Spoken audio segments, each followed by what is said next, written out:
بسم اللہ الرحمن الرحیم۔ اللہم اجل ولیک الفرج، اللہم صلی علی محمد وآل محمد۔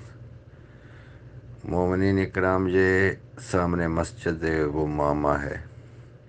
غمام بادلوں کو کہتے ہیں عربی میں۔ یہ مسجد اب بھی موجود ہے، یہ صحن نبوی میں ہی ہے، مسجد نبوی کے صحن میں ہے، اور یہ بہت مشہور مسجد ہے۔ ہر مومن و مومنہ کو اس کی زیارت کرنی چاہیے جب بھی آپ حج و عمرہ کے لیے یہاں آئیں۔ یا مدینہ میں ایک دفعہ قحط پڑ گیا، بارش نہیں ہو رہی تھی، تو لوگوں نے رسول اللہ سے درخواست کی کہ یا رسول اللہ، نماز استسقاء پڑھیے، بارش کی دعا کیجیے۔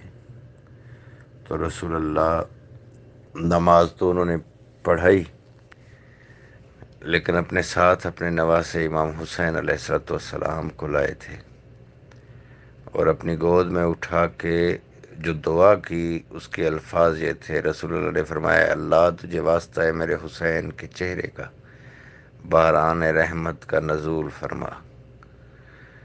تو جیسے ہی رسول اللہ نے یہ الفاظ ادا کیے تو اسی وقت آسمان پہ بادل آ گئے، اور اس کی یاد میں یہ مسجد خود رسول اللہ نے بنوائی تھی، اور اس مسجد کا نام ہے مسجد غمامہ۔